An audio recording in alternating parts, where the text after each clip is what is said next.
Cuba Información.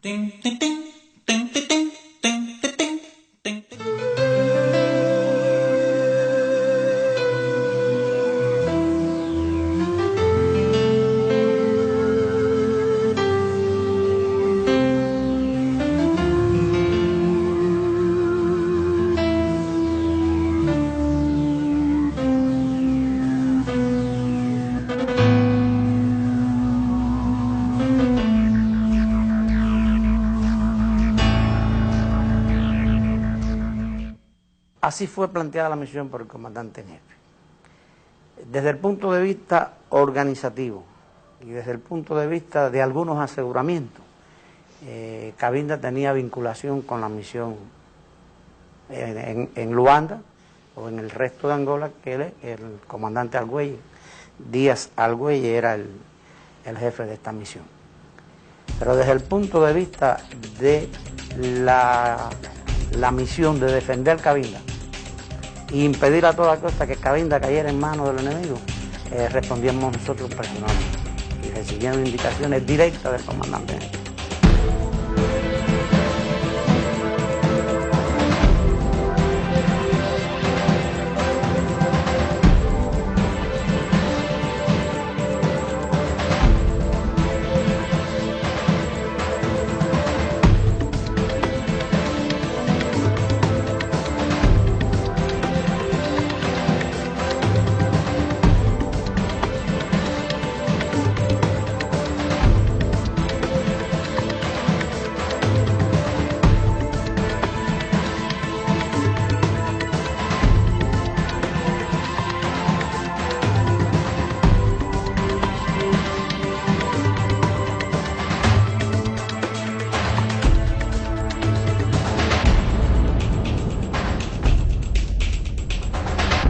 Nosotros determinamos que el lugar donde podían entrar con fuerza suficiente los zairenses y el FLEC, con los asesoramientos de los mercenarios blancos estos, más factible era en todo. Era una parte llana, a 25 kilómetros de la capital. Existía una carretera asfaltada desde la aduana en la frontera hasta Ciudad Cabinda, pasando por el aeropuerto de Cabinda, y a uno puede ser 10 o 12 kilómetros al flanco hacia el noroeste de la ciudad de Cabinda, en la bahía de Cabinda, es decir, el mar. Cabinda, la provincia con menor extensión territorial de Angola, tuvo siempre características muy especiales. Como África en general, este enclave alcanzó su área física actual en el siglo XIX, bajo los designios de vulgares repartos o acuerdos territoriales entre las potencias europeas de la época. Casi un siglo después, y al conocerse de sus atributos como reserva petrolífera, Cabinda, ese singular punto de la geografía angolana, se convertía en uno de los rincones más codiciados por las nuevas águilas, especialmente las de Zaire, encabezadas por el tristemente célebre Mobutu Sese Seko. Cabinda, ustedes saben que en esos momentos era la fundamental fuente de explotación de petróleo de Angola. Por lo tanto, desde el punto de vista económico, era muy importante el mantener Cabinda, territorio muy factible para llevar a cabo la preparación del personal que íbamos a hacer, como para las acciones combativas. Y facilitaba también, casos de ocuparse el territorio angolano, inclusive Cabinda, poder organizar y continuar la lucha guerrillera en estas selvas con muchas posibilidades. Uns dias antes da data que estava definida para a proclamação da nossa independência, que era o 11 de novembro. Unos días antes de la fecha que estaba definida para la proclamación de independencia, que era el 11 de noviembre, fuerzas del entonces régimen de Mobutu, de la entonces República del Zaire, atacaron Cabinda por el sur, por la frontera sur, exactamente por la localidad de Intó. Ali é uma vasta baixa e que sofreu o ataque das forças do regime de Mobutu. Las fuerzas del régimen de Mobutu sufrieron muchas bajas durante esa acción en la madrugada del 8 de noviembre. Yo me encontraba en la frontera de Ntó ese día, en una unidad mixta compuesta por angolanos y cubanos. Por la parte cubana recuerdo que el jefe era el comandante Marino y nosotros jugamos un papel decisivo ese día en el rechazo de las fuerzas invasoras. El éxito que se tuvo en Ntó fue la rapidez con que Espinosa y Argüelles decidieron mandarme a mí con el batallón para el frente. No estaba planificado así. Creo que aprovechamos unos 5 días de lo que estaban planificados a pasar a la defensa. Del 30 al día 8 teníamos preparada, estructurada la defensa de forma tal que no podía pasar nadie, realmente. O sea, las compañías del primer escalón enterradas hasta la frente. La batería bus enterrada hasta la frente. La batería mortero 120 hasta el tope, podemos decir. Los morteros 82, las 4 bocas, todo teníamos realmente estructurada la defensa. Por eso cuando se produce el ataque del día 8, estaba todo preparado. O sea, 10 en la dirección principal. El 10 estaba todo hasta aquí, enterrada la tropa. En esos días críticos, antes de la independencia, las unidades angolanas se unían a la de los cubanos. Se formaban las unidades mixtas, debido a la falta de experiencia y al poco tiempo de preparación que nosotros teníamos. Y fue con esa mezcla de unidades que se desarrollaron los combates en Cabinda por los días de la independencia. Cuba duplicó en hombres, armamento y técnica los recursos del Centro de Instrucción Revolucionaria de Cabinda, conocido también como el CIR número 4. Había que garantizar la permanencia de Cabinda como parte íntegra de Angola. Comandante, después de su análisis, es que nos plantea a nosotros la importancia que tenía Cabinda para el resto de Angola. De ahí que él analiza la importancia de mantener Cabinda, porque el MPLA contaría con una base, con buenas características, con muy fuerte económicamente, poder reorganizarse y continuar la lucha. Y que sería muy difícil, si se perdía Cabinda, volverlo a recuperar. Si nosotros perdíamos el enclave de Cabinda, recuperarlo sería mucho más difícil, precisamente por el hecho de ser un enclave. No tiene frontera terrestre con el resto de la parte continental del país.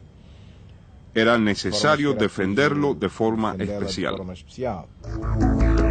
La pérdida de Cabinda transformaría el decisivo momento de lucha por el control y permanencia del enclave dentro del área de Angola en una desgastadora batalla fuera del campo militar.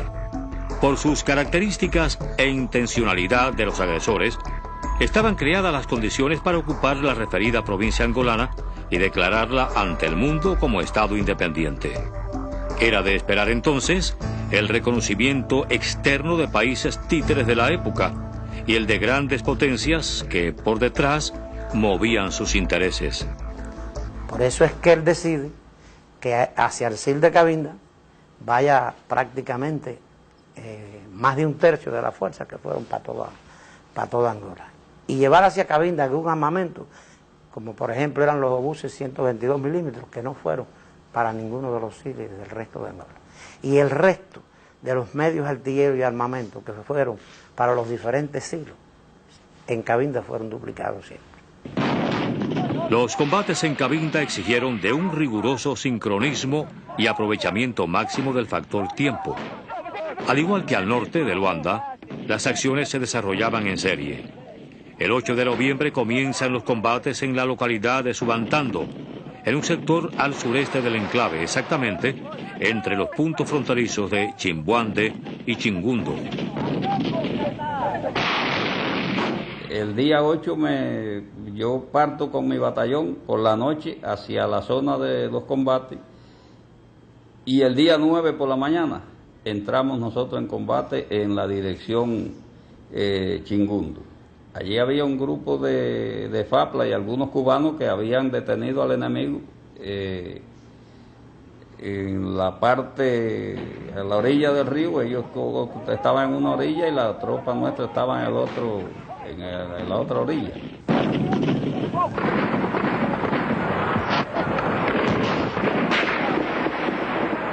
Tenía un jefe de compañía allí que se llama Pastor, no me recuerdo el apellido ahora, pero fue un compañero muy valioso en el combate. Compañero Piñeiro, que era el de las ametralladoras 14,5, participó el Negro Espinosa con muy buena actitud, muy buena decisión, un hombre muy valiente. Durante los 4 días que estuvimos combatiendo, el personal desayunó, almorzó y comió comida caliente. No que era una ración fría, una lata, esto no. Él hacía cocinar y le repartía él personalmente con su pelotón de servicio, repartía la comida en los lugares donde se estaba combatiendo. Igual que el compañero Ocho Torena, que aunque su especialidad era otra, pero siempre estaba en los lugares donde tenía que estar. Donde se estaba combatiendo, ahí estaba Ocho Torena. Y lo mismo curaba a un herido, que le daba ánimo, porque él era así. El primer y único instructor cubano que yo tive, naquela altura... El primer y único instructor cubano que yo tuve fue el compañero Héctor Felipe Hernández Alonso. Fue el primer instructor que nosotros tuvimos. O meu pelotão que ele formou éramos 10 jóvenes. Y el pelotón que él formó éramos 10 jóvenes. Nosotros tuvimos muy buenas relaciones con él, porque para nosotros, y hasta ahora, lo recordamos como nuestro padre. Fue él el que nos enseñó la manera de ser y de estar en las Fuerzas Armadas. Debido a su exigente disciplina lo llamábamos listo, porque teníamos que estar siempre listos. De ese grupo que él formó, hoy hay un teniente general, un brigadier, y hay 2 o 3 coroneles.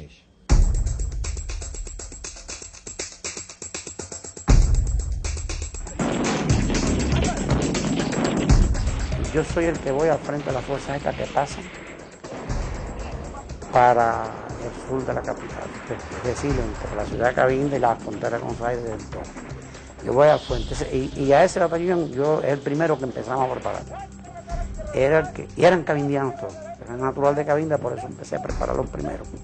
Eran los que llevaban 15 o 20 días ya de preparación. Ahí nos sorprende cuando estamos trabajando en eso, el ataque, pero por el este de Cabinda. Y ahí es cuando yo veo entonces al comandante Reyes al frente de esa fuerza, y yo voy y me pongo al frente de los angolanos que habían allá, los guerrilleros angolanos que habían allá por el este, y conmigo me llevo una compañía de angolanos con jefes de pelotones y compañías cubanos que estaban aquí en la dirección principal, es una maniobra de las que hago. Y me llevo un pelotón de 4 bocas, y un pelotón de morteros 120, pero que no lo puedo meter, porque eran trillos por la selva, por la loma, por la montaña y Manigua, y no había posibilidad de que maniobraran. Y como ya yo llegué allí como a las 5, a las 6 de la tarde, el enemigo atacó a las 11, había caído en el campo de minas, allí perdieron algunos BTR, unos cuantos hombres, se desorganizaron un poco y se atrasaron. Eso fue lo que me dio motivo a mí llegar al río llamado Londón, antes que las fuerzas del enemigo, con estas pequeñas fuerzas que yo llevé, y organizar la defensa ahí. Y cuando ellos el otro día tratan de pasar el río, bueno, ahí le hicimos la primera baja y le tomamos el primer armamento capturado.